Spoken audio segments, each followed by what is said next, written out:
Bonjour à tous. Alors, je pose une question aux grands ou aux adultes, là, comme vous voulez. Je commence aussi comme ça.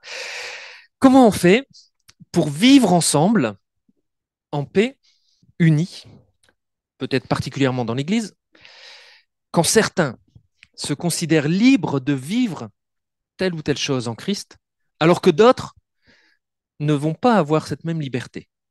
Comment on fait? Vous voyez ce que je veux dire? Ouais. Vous savez, quand certains disaient il y a 30, 40 ans, les chrétiens n'ont pas le droit de jouer aux cartes, aux jeux de cartes. Et puis d'autres disaient, si, ils ont le droit. Alors comment on fait pour vivre ensemble? Des idées ou on met carte sur table? C'est vrai, ouais. Bon, on va voir ensemble comment on fait. Parce que dans la Bible, donc qui est la parole de Dieu, hein, on n'a pas un ensemble de règles de vie pour toutes les situations qu'on va rencontrer durant notre vie.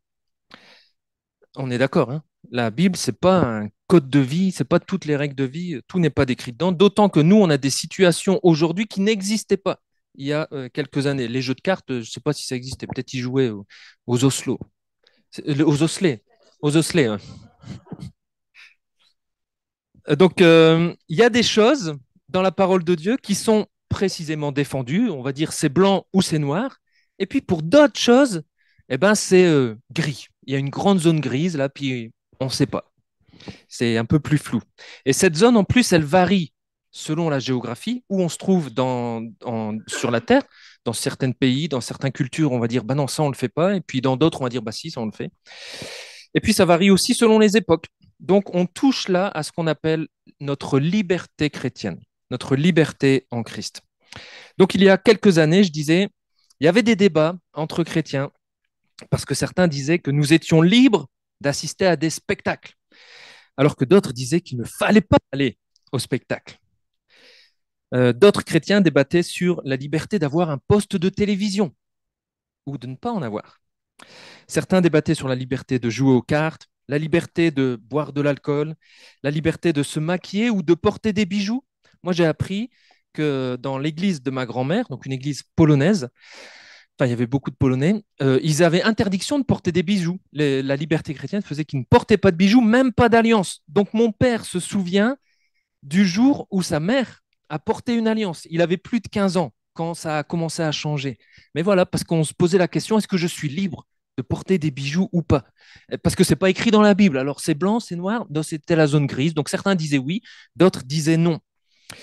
Est-ce qu'on est libre de se maquiller, de danser, de faire du sport le dimanche, etc. Ça, c'était des débats qu'on avait. Alors peut-être qu'il y en a encore, hein, parfois. Alors jusqu'où va la liberté chrétienne? Jusqu'où va ma liberté chrétienne quand on est dans cette zone grise? Et donc c'est ce à quoi répond le chapitre 8 de la première lettre de l'apôtre Paul aux Corinthiens. Et eux débattaient pour savoir s'ils avaient la liberté de pouvoir manger ou non des viandes qui étaient sacrifiées aux idoles païennes. Alors on va lire le chapitre 8 en entier. Donc le chapitre 8, moi je lis dans la Bible Summer 2015. Si vous voulez des Bibles, il y en a là. On est page 1078.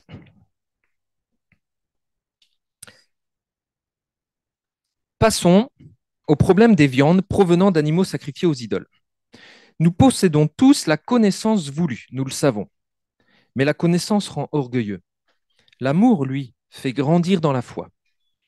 Celui qui s'imagine avoir de la connaissance ne connaît pas encore comme on doit connaître, mais celui qui aime Dieu, celui-là est connu de Dieu.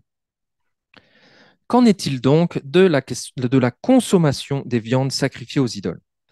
Nous savons qu'il n'existe pas d'idole dans le monde et qu'il n'y a qu'un seul Dieu. Certes, bien des êtres célestes ou terrestres sont considérés comme des divinités, de sorte qu'il y a de nombreux dieux ou seigneurs. Mais pour ce qui nous concerne, il n'y a qu'un seul Dieu, le Père, de qui toute chose vient et pour qui nous vivons. Et il n'y a qu'un seul Seigneur, Jésus-Christ, par qui tout existe et par qui nous sommes. Mais tous les chrétiens n'ont pas encore bien assimilé ces vérités. Quelques-uns, encore marqués par leur habitude de rendre un culte aux idoles, continuent à manger ces viandes avec la pensée qu'elles ont été offertes à des idoles. Alors, leur conscience qui est faible se charge de culpabilité. Mais ce n'est pas un aliment qui peut nous rapprocher de Dieu. En manger ou pas ne nous rendra ni meilleur ni pire. Toutefois, faites bien attention à ce que votre liberté ne cause pas la chute de ceux qui sont mal affermis dans la foi. Supposons en effet que l'un d'eux toi, qui as la connaissance, assis à table dans un temple d'idoles. Sa conscience ne va-t-elle pas l'encourager, lui qui est mal affermi, à manger des viandes sacrifiées aux idoles? Ainsi, à cause de ta connaissance, ce chrétien mal affermi va courir à sa perte. Et pourtant, c'est un frère ou une sœur pour qui Christ a donné sa vie. Si vous péchez de la sorte envers des frères ou des sœurs, en blessant leur conscience qui est faible, vous péchez contre Christ lui-même.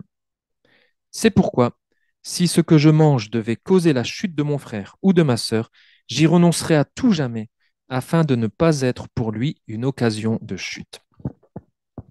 Donc là, il est question de liberté chrétienne dans ce chapitre. Et en fait, la liberté chrétienne dans Corinthiens, elle va du chapitre 8 au chapitre 10. Et au chapitre 10, il reviendra justement sur les viandes sacrifiées aux idoles.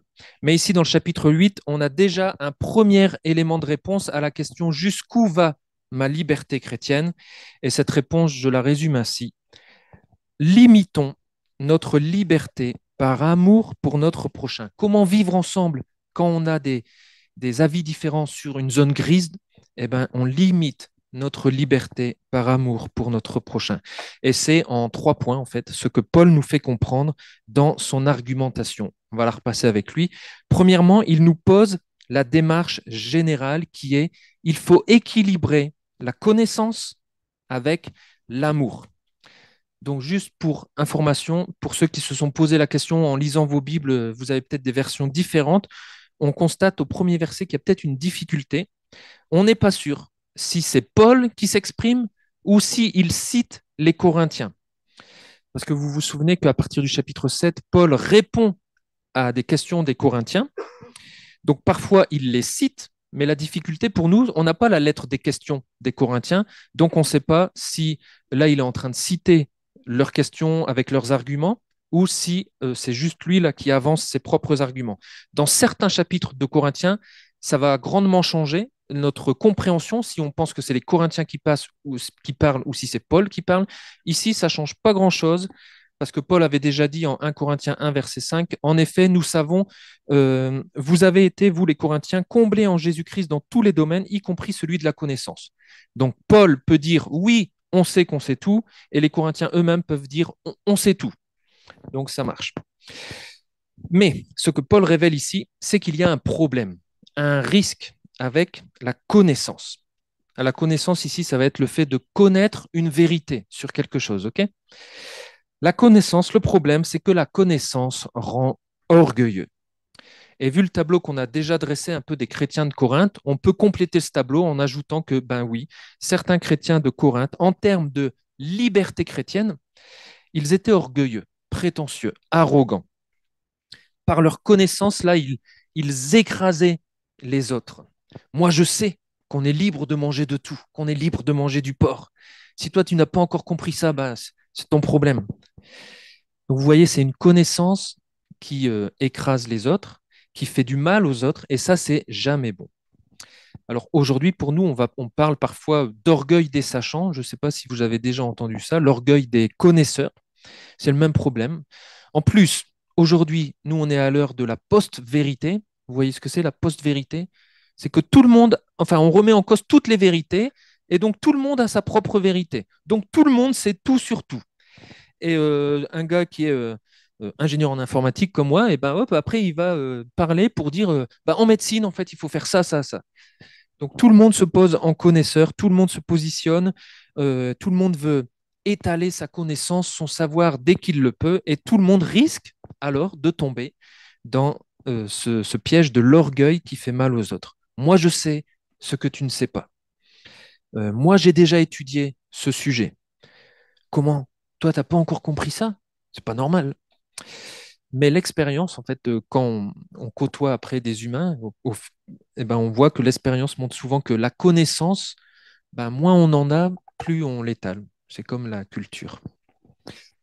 Donc Paul dénonce ici que la connaissance toute seule produit de l'orgueil et non pas de la maturité, non pas de la croissance. On ne résout pas tous les problèmes avec de la connaissance pure et froide, avec des vérités qu'on pose de façon orgueilleuse. Si ma fille, une de mes filles, a peur du noir et que je lui enseigne par A plus B, de manière péremptoire, en la prenant un peu de haut, qu'elle n'a aucune raison valable d'avoir peur du noir, je ne suis pas sûr que ça l'aidera. La connaissance doit être équilibrée, contrebalancée, englobée, accompagnée, mêlée. Vous choisissez le verbe qui vous parle le mieux. La connaissance doit être équilibrée avec l'amour. Parce que l'amour fait grandir. Et l'amour, il n'est pas opposé à la connaissance dans notre texte, hein. Il n'est pas question ici de ne pas rechercher à connaître les vérités de Dieu. Parfois, ce verset, il est mal utilisé en disant du coup qu'il vaut mieux pas aller faire des instituts bibliques ou des facs, etc., parce que ça va nous donner de la connaissance et donc on va être orgueilleux et donc on va faire mal aux autres. C'est pas ce que dit le verset. Il faut justement chercher à connaître la volonté de Dieu parce que sinon, comment on fait pour obéir à une volonté qu'on ne connaît pas? Donc, il faut bien qu'on connaisse quelque chose. Là, l'amour, il est opposé à la connaissance orgueilleuse qui détruit. Donc, pour que la connaissance ne soit pas orgueilleuse, l'amour doit accompagner la connaissance. D'ailleurs, si vous vous souvenez, Jésus, il est dit qu'il est venu plein de grâce, donc plein d'amour, et de vérité, donc de connaissance. Et Paul, dans la lettre aux Éphésiens, il dira qu'on doit dire la vérité dans l'amour. Donc la grâce, elle est accompagnée, elle est équilibrée. Enfin, l'amour équilibre la connaissance. L'amour, la connaissance sans l'amour, ça ne sert à rien. Et l'amour sans la connaissance, ça ne sert à rien non plus, parce qu'on ne va pas pouvoir faire grandir les gens. Donc c'est la connaissance avec l'amour qui fait grandir dans la foi. Et ici, apparemment, donc certains chrétiens de Corinthe ne savaient pas débattre, ne savaient sur des éléments de zone grise, ne savaient pas échanger, ne savaient pas s'édifier, ne savaient pas édifier les autres dans l'amour. Donc on peut se poser la question, nous, est-ce qu'on sait débattre, échanger, discuter dans l'amour sur des points de zone grise? Parce qu'il y a des sujets sur lesquels on n'est pas du même avis. Et c'est pas grave. Mais est-ce qu'on sait les aborder dans l'amour ou est-ce qu'on va débattre avec prétention ou avec revendication? Et si c'est le cas, Paul nous dit au verset 2 que celui qui s'imagine avoir de la connaissance ne connaît pas encore comme on doit connaître. Donc, autrement dit, là, il dit que la véritable connaissance, elle est consciente en fait, qu'elle ne sait pas tout et que peut-être elle doit encore apprendre des choses sur certains sujets, etc. Donc, on est prêt, il y a une attitude humble dans la véritable connaissance, elle est prête à continuer d'apprendre. Et en fait, on remarque que plus on connaît un sujet, plus on est humble, parce qu'on voit qu'il y a des enjeux qui sont multiples, en fait, notamment quand on est dans ces zones grises qui correspondent un peu à l'éthique chrétienne. Donc, est-ce qu'on fait preuve d'humilité lorsqu'on échange? Et là aussi, c'est pareil, en fait. Souvent, dans certains débats, notamment les débats chrétiens, on voit que l'expérience montre que souvent, celui qui débat de façon orgueilleuse fait preuve en fait d'ignorance. Il n'a pas forcément étudié le sujet à fond et il ne voit pas tous les enjeux du débat. Donc on peut même se poser la question, mais est-ce qu'il aime finalement? Donc dans une zone grise, dans une question de zone grise, quand on échange entre nous, la clé, c'est pas la connaissance. C'est pas parce que je connais plus de choses sur toi que ça va débloquer la situation. La clé dans une question de liberté chrétienne, c'est l'amour. C'est l'amour qui guide les chrétiens et qui doit équilibrer la connaissance. Et c'est ce que prouve le verset 3. Il est écrit, celui qui aime Dieu, celui-là est connu de Dieu. C'est intéressant parce que c'est pas écrit celui qui connaît Dieu, c'est écrit celui qui aime Dieu. Parce qu'en fait, il y a de nombreuses personnes qui connaissent Dieu, qui connaissent plein de choses sur Dieu, mais sans forcément l'aimer. Elles l'étudient comme on étudie n'importe quelle autre science, n'importe quel autre sujet. Donc elles ont de la connaissance, mais leur connaissance, en fait, elle est stérile, froide. On peut connaître sans aimer.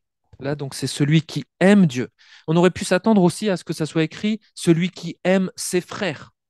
Mais là, Paul remonte directement à la source de l'amour. Celui qui aime Dieu, Dieu est amour. L'apôtre Jean nous dit ça, Dieu est amour. Donc celui qui aime Dieu, eh ben, Dieu le connaît. Et comme Dieu est amour, Dieu infuse en lui son amour. Et c'est pour ça que l'apôtre Jean, dans sa première lettre, il va dire, celui qui aime Dieu, aime ses frères. Mais par contre, celui qui n'aime pas ses frères, alors il est menteur quand il dit qu'il aime Dieu. C'est pas possible. Donc c'est pour ça qu'on commence toujours par celui qui aime Dieu, aime ses frères, parce que Dieu lui donne de l'amour.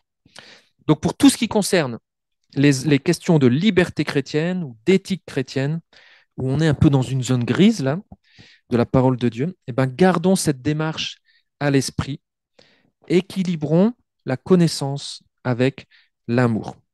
En fait, il ne s'agit pas d'avoir la grosse tête, il s'agit d'avoir un gros cœur, d'avoir un cœur large pour les autres. Donc maintenant, on va voir comment Paul applique cette démarche à la problématique des Corinthiens. Et vous allez voir que ça va nous aider, nous, pour toutes les questions de liberté chrétienne qu'on peut rencontrer entre nous. Déjà, juste pour qu'on comprenne bien ce qui se passe là-bas chez eux, la problématique ici, c'est les viandes sacrifiées aux idoles, puisque Paul dit peut-on manger, enfin voilà, qu'en est-il de la consommation des viandes sacrifiées aux idoles? Donc en fait, la question c'était peut-on manger des viandes sacrifiées aux idoles?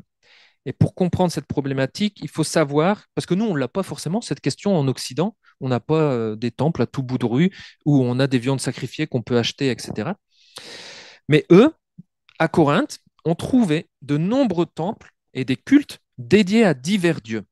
Et la fréquentation d'un sanctuaire, un temple, où des aliments étaient consacrés aux idoles, ça faisait partie de la vie courante des Corinthiens, chrétiens ou non, enfin non chrétiens surtout.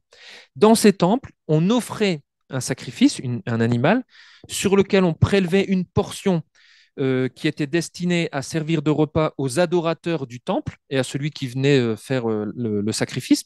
Et puis les restes de la viande, on les vendait soit devant les temples, soit sur les places du marché. On les vendait moins cher que d'autres viandes qui n'étaient pas sacrifiées, puisque ça avait été un don, et ça permettait aussi de financer le culte qui avait lieu dans tel ou tel temple. Donc, on imagine bien les chrétiens de Corinthe qui sont là dans la ville et qui voient deux rhum steak, un très cher, un moins cher, parce qu'il vient d'un temple sacrifié aux idoles. Ben, on se pose la question, est-ce que j'ai le droit d'acheter celui qui est moins cher? En sachant que peut-être il a été sacrifié aux idoles. Est-ce que j'ai le droit d'acheter de la viande qui va peut-être financer un culte qui n'est pas celui du Dieu Père, Fils, Esprit? Il devait se poser certainement ces questions. Mais il y a aussi plus. On a retrouvé sur des papyrus, là c'est les papyrus d'Oxyrhynque, si vous voulez après jeter un œil. Donc on a retrouvé sur ces papyrus des invitations, notamment une invitation qui dit la chose suivante. Apollonius, donc c'était un gars de la ville, Apollonius sollicite votre venue à dîner à la table du seigneur Sérapis à l'occasion de la majorité de ses frères dans le temple de Touéris. Donc, il faut savoir qu'il y avait des guildes, des corporations de métiers, les métiers qui se réunissent, tous les gens qui bossaient dans le même domaine, ils avaient une guilde. Et souvent, ils faisaient, comme nous on peut faire aujourd'hui dans nos sociétés, des repas d'entreprise, en fait. Sauf qu'ils les faisaient dans des temples. Et donc, certaines fêtes dans ces temples, c'était spécifiquement organisé en l'honneur de la divinité, notamment de la divinité du métier. Chaque métier avait son dieu, etc. Mais on pouvait aussi célébrer dans ces temples des événements privés comme la majorité des frères d'Apollonius, donc des anniversaires. On pouvait y fêter des naissances, des obsèques, etc. Donc il faut savoir que de nombreux repas qui étaient pris dans ces temples étaient purement sociaux en fait.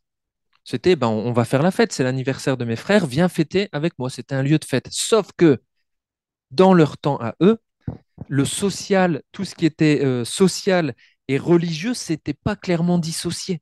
Le religieux, le Dieu était tout le temps derrière tous les événements. Il n'y avait pas encore la séparation de l'État et du culte. Du coup, quand les chrétiens refusaient de manger dans un tel cadre, les chrétiens, en fait, couraient le risque d'être pris comme des antisociaux par les non-croyants. Et les non-croyants pouvaient en arriver à juger que les disciples de Jésus n'étaient pas des bons citoyens, puisqu'ils ne participaient pas à la vie de l'entreprise, de leur métier, etc. Et donc, du coup, certains considéraient que les chrétiens pardon, devaient être traités comme des parias du point de vue social. Donc là, quand on comprend ça et qu'on se met dans la peau d'un chrétien de l'époque, ben on peut se dire, on peut comprendre qu'il se posait la question, notamment elle va être posée au chapitre 10, est-ce qu'on peut répondre positivement à ce genre d'invitation? Est-ce que moi, chrétien, je peux aller répondre à cette invitation et aller dans un temple où je sais qu'on va sacrifier des viandes aux idoles, etc. Alors certains disaient oui et d'autres non.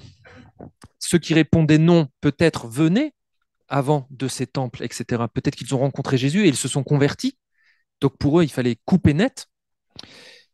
Et du coup, ils avaient du mal à comprendre pourquoi d'autres chrétiens considéraient que eux, ils pouvaient y aller. Et puis ceux qui répondaient oui, on voit que là, dans notre texte, en fait, ils répondaient oui, mais ils écrasaient, ils n'avaient pas la bonne attitude envers ceux qui répondaient non. Et donc, ça créait des divisions. Et souvent, les questions de liberté chrétienne, ça crée des divisions. J'ai demandé à mon père comment ça se passait dans l'église polonaise de l'époque, parce que je savais qu'il y avait des trucs comme ça, et il m'a dit, eh ben, il y avait ces questions-là, il y avait ces questions-là. Puis quand ils ne s'entendaient pas, eh ben, l'église se divisait. Et puis hop, ça créait autre chose. Sur des questions de liberté chrétienne qui sont que de la zone grise. Donc vous voyez bien la problématique là que les chrétiens pouvaient se poser. Vous pouvez essayer de la mettre en place pour nous, pour qu'est-ce qu'on a nous comme débat actuellement. Donc maintenant qu'on a bien ça à l'esprit, regardons comment Paul applique l'équilibrage entre la connaissance et l'amour. Ça va nous inspirer aussi. Donc Paul, déjà, premièrement, commence par la vérité, la connaissance qui nous rend libres. Jésus avait dit, si vous demeurez dans ma parole, vous êtes vraiment mes disciples, vous connaîtrez la vérité et la vérité vous rendra libre. Donc la liberté chrétienne, c'est vraiment une réalité du Nouveau Testament. En Christ, on est libre. Et ici, la vérité qui rend libre et que certains chrétiens corinthiens connaissent, tout comme Paul, c'est une vérité qui est toujours vraie aujourd'hui. Cette vérité, c'est qu'il n'y a pas d'idole dans le monde. Tout ce qu'on peut appeler idole, ce n'est que des fabrications humaines.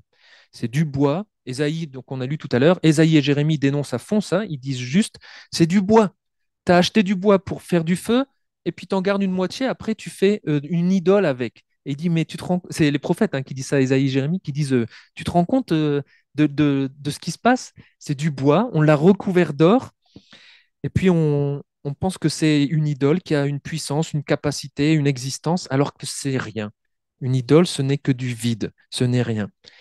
Après, Paul, il dit, oui, il y a des dieux. Enfin, on appelle des trucs dieux, des seigneurs, soit dans le ciel, soit sur la terre. Et si vous vous souvenez, les Grecs et les Romains, ils en avaient plein des dieux. J'ai regardé la liste sur Wikipédia, il y a plein de dieux. Poséidon pour la mer, Arès pour la guerre, etc. Enfin, il y a plein de dieux. Artémis, Diane, c'est la même, selon comment on l'appelle grec ou romain. Enfin bref, il y a plein de dieux, ils en ont plein. Mais ça aussi, c'est une invention humaine. Paul dit, pour nous chrétiens qui connaissons la vérité à ce sujet, grâce à la parole de Dieu, nous savons qu'il n'y a de Dieu qu'un seul, le Père, de qui tout vient. Et c'est intéressant qu'il dit ça ici, le Père de qui tout vient, dont typiquement toute viande vient de lui. Et si on pensait, comme à l'époque, que la pluie venait de tel ou tel Dieu, bah là, quand Paul dit ça, il dit, bah non, en fait, la pluie, elle vient de ce même Dieu. Le soleil, on pense qu'il vient de tel Dieu, bah non, en fait, le soleil, pardon, il vient de ce tel Dieu. On pensait que Artémis, si je ne me trompe pas, c'était la déesse de la fécondité, de la fertilité. Et ben non, en fait, c'est Dieu qui donne aussi la fertilité, etc. Donc tout vient de Dieu et c'est pour Dieu que nous sommes. Alors que eux, les Corinthiens, pouvaient se dire, bah, moi je me rattache à telle idole, moi je suis de telle idole, moi je suis de telle divinité. Et en fait, Paul dit non, il y a un seul Dieu, tout vient de lui et c'est pour lui que nous sommes. Et Paul, comme il est disciple de Christ, il ajoute là au passage dans le verset, à l'égal de Dieu, il ajoute Jésus-Christ, qui est Seigneur, par qui tout existe et par qui nous sommes. Donc, quand on connaît cette vérité qui nous rend libres, les viandes dites sacrifiées aux idoles, aux divinités, vu que les idoles et les autres dieux n'existent pas, on peut considérer ces viandes comme des viandes qui proviennent simplement de Dieu. Et nous sommes donc libres d'en manger. On verra plus tard au chapitre 10 que Paul va faire entrer en jeu quelques autres considérations selon le lieu et selon les personnes qui nous entourent, etc.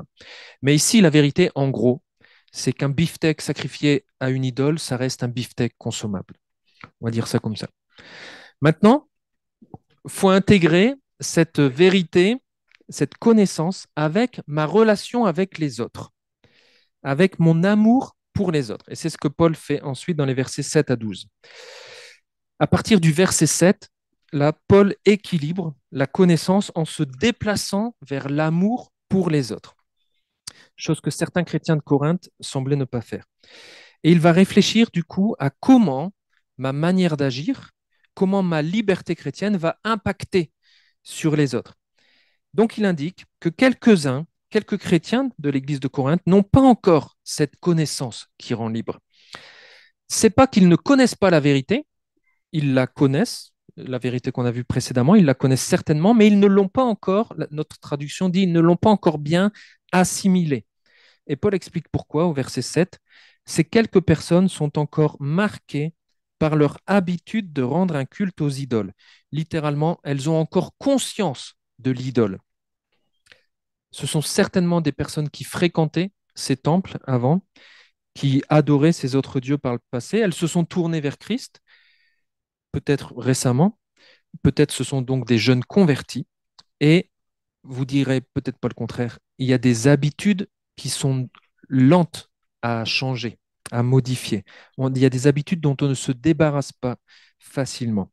Et au verset 10, j'aime beaucoup cette expression, il est parlé dans les versions plus littérales de la construction de leur conscience. Et c'est les mots qui m'ont le plus parlé, moi, dans ce chapitre, la construction de leur conscience. La conscience, c'est quoi? La conscience, si on prend juste le mot, c'est connaître à l'intérieur de nous-mêmes. C'est notre conscience qui juge nos actes et qui va les approuver ou les condamner, qui va nous dire ça c'est bien, tu as bien fait, ou ça c'est mal, tu as mal fait. C'est notre conscience qui fait ça. Mais il faut faire attention, la conscience, ce n'est pas la loi de Dieu. C'est pas parce que ma conscience ne me reprend pas si je vole quelque chose que ça veut dire que c'est bien. On est d'accord? La conscience, c'est pas la loi de Dieu. La conscience, elle se construit. Comment est-ce qu'elle se construit? Elle se construit avec la connaissance. La conscience dépend de la connaissance. Plus on a de connaissances spirituelles, plus on va agir en fonction de cette connaissance et plus notre conscience va devenir forte, plus notre conscience va devenir sensible, plus notre conscience va devenir aiguisée au bien et au mal selon Dieu, à la justice et à l'injustice. Mais ici, la conscience de quelques-uns est faible. Autrement dit, elle est fragile, elle est mal assurée, elle n'est pas encore construite avec, sur des bonnes fondations peut-être. Parce qu'en fait, il faut se dire que depuis longtemps, par leur vie passée, par leur expérience, par leur vécu, peut-être par leur héritage familial, parce qu'ils ont appris à la maison, etc., leur conscience a été construite en leur disant que les idoles, les faux dieux existent et que lorsqu'on sacrifie une viande à une idole, cette idole purifie la viande, etc.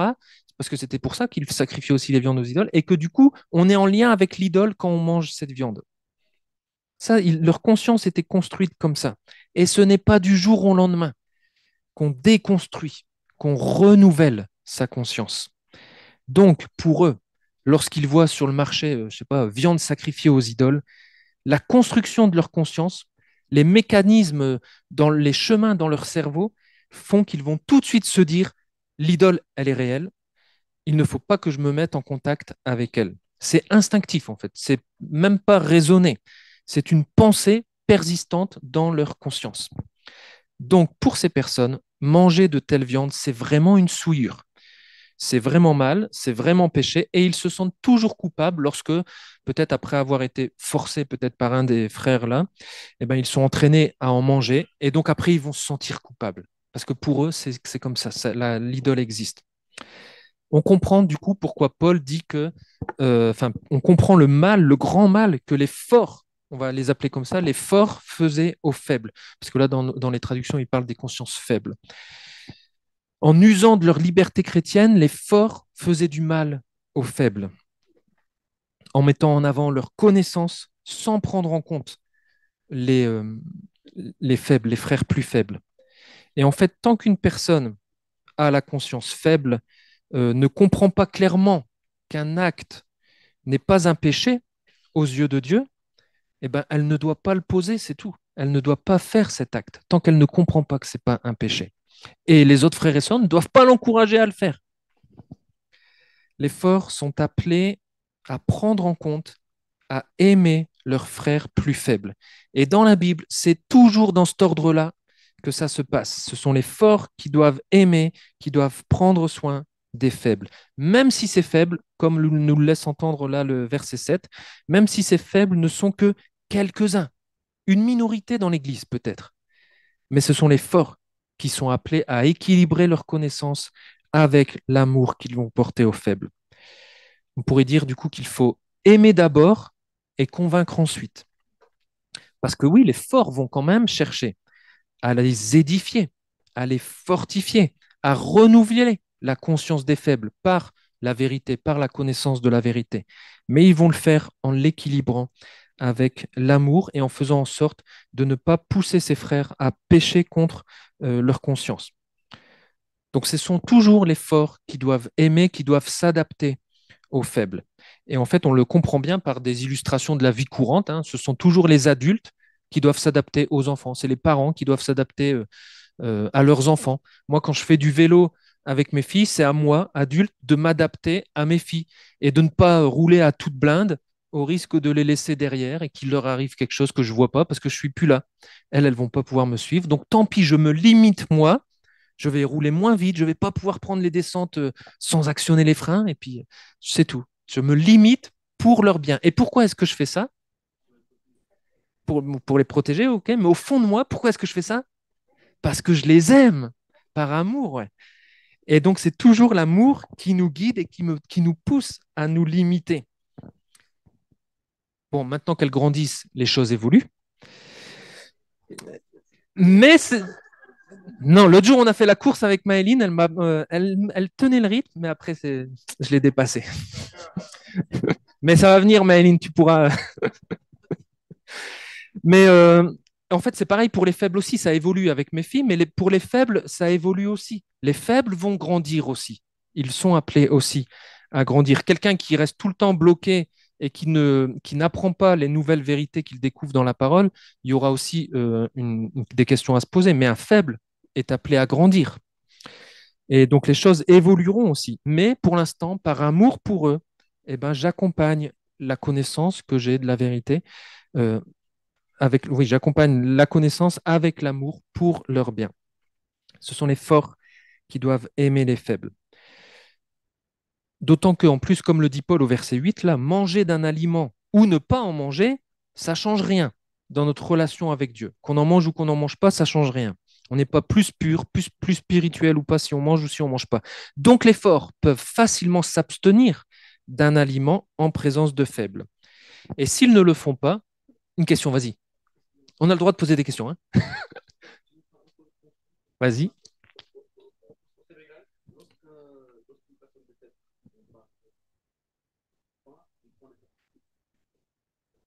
Ouais. Et il les mange après et il t'invite à en manger? Ouais. Ouais. Ça, c'est le chapitre 10 qui va y répondre. Si tu veux y répondre tout de suite, tu regardes chapitre 10. En fait, clairement, Paul va dire, si vous êtes invité dans un temple pour faire ça, n'y allez pas. Il dira comme ça. Mais si tu n'es pas mis au courant, bon, bah, tu peux y aller. Comment? Si c'est ton parent qui est décidé? Ah oui, et que du coup, tu y es invité.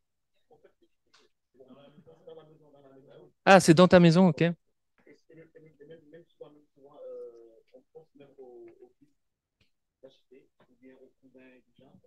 Ouais. Donc, typiquement, cette problématique-là, pour nous, Français, occidentaux, elle ne se pose pas. Mais dans d'autres cultures, cette question se pose. Ouais. Elle-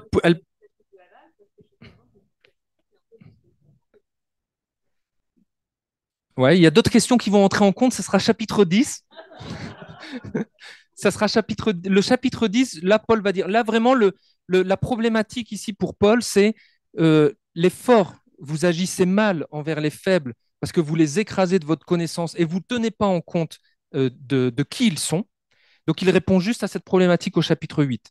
Au chapitre 9, il va développer pourquoi lui est libre de faire telle ou telle chose. Et au chapitre 10, il va revenir en disant, attention, Israël s'est laissé tromper par de l'idolâtrie, donc nous ne tombons pas dans l'idolâtrie. Et ensuite, il va dire, donc, si vous devez manger de la viande dans des temples, ben, je ne vous encourage à ne pas y aller. Ensuite, il va dire, si tu peux acheter n'importe quelle viande sur le marché, si tu ne demandes pas d'où elle vient, parce que si tu demandes d'où elle vient, tu sais qu'elle a été sacrifiée aux idoles, dans ce cas-là, tu la prends pas. Mais si tu ne demandes pas, eh ben, tu peux la prendre, tu peux la manger. Et ensuite, il dit, si vous êtes invité chez quelqu'un, puis que quelqu'un vous donne de la viande, si tu ne demandes pas non plus, s'il te dit que ça a été sacrifié aux idoles, alors dans ce cas-là, abstiens-toi, non pas pour toi, parce que toi, tu sais que ça ne change rien pour toi, mais abstiens-toi pour lui, parce que lui va croire que tu vas la manger pour l'idole. Donc, c'est la gymnastique. Donc là, par exemple, dans un cas comme toi, eux vont croire que tu la manges pour les idoles, etc., en tenant compte des idoles. Donc, apparemment, pour Paul, il faudrait s'abstenir de manger de cette viande.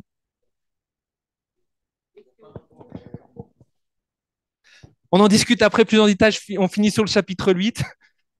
Donc, tu vois, je pensais que pour moi, je ne me suis jamais posé cette question, à part éventuellement pour la viande halal, etc. Mais c'est vrai que du coup, dans certaines cultures, bah voilà, cette question, elle est encore bien présente. En tout cas, ici, au chapitre 8, voilà, ce sont vraiment les forts. L'accent est mis sur les forts doivent prendre soin des faibles, doivent aimer les faibles. Pour eux, ça coûte rien de ne pas manger de quelque chose. Et donc, il va dire, par contre, si vous le mangez en présence des faibles et que du coup, vous faites chuter un faible, alors là, vous péchez, non pas contre eux, mais vous péchez, là c'est effrayant même de la manière dont il dit, Paul, il dit au verset 12, si vous péchez de la sorte envers des frères ou des sœurs en blessant leur conscience qui est faible, vous péchez contre Christ lui-même. Donc oui, on a une liberté chrétienne, mais on est aussi responsable. On est responsable de ne pas blesser nos frères et sœurs qui sont plus faibles, qui seraient plus faibles. Donc encore une fois, dans cette lettre aux Corinthiens, ce qui doit motiver les forts à aimer de la sorte les faibles, c'est l'exemple de l'amour de Christ lui-même envers nous. Verset 11, Paul dit, Christ a donné sa vie pour ce frère. Christ a sacrifié sa vie pour ce frère faible. Christ a, de manière volontaire, limité sa liberté de vivre pour ce frère faible. Et moi, je ne pourrais pas sacrifier un peu de ma liberté chrétienne pour lui? Je préférerais plutôt l'exposer à pécher, je préférerais qu'il retombe dans ses anciennes habitudes plutôt que de limiter ma liberté pour que ce frère puisse vivre. La question, elle est vraiment là, ici, dans le chapitre 8. Donc là, on peut imaginer, j'avais pris des cas qu'on peut imaginer chez nous, je n'avais pas pensé aux vôtres, qui arriveront pour le chapitre 10. Je ne sais pas qui traite le chapitre 10, là. Ça va être costaud. Mais là, il y a quand même des exemples. Imaginons qu'au milieu de nous, il y en a d'ailleurs, qu'on a des jeunes convertis d'arrière-plan musulman. Ils nous rejoignent dans notre église. Toute sa vie passée, on lui a enseigné que le porc, c'est un aliment impur, qu'il ne faut pas en manger. Il est dans notre église et un jour, dans une agape, quelqu'un lui propose, pour lui faire comprendre que pour les chrétiens, le porc, c'est OK, il lui propose de manger presque de force le bon rôti de porc de un tel. Là, on tomberait typiquement dans ce que dénonce Paul aux Corinthiens. Parce qu'en plus, imaginons qu'il est voilà, dans un repas en commun, il y a la pression du groupe. Donc, il va avoir du mal à dire non.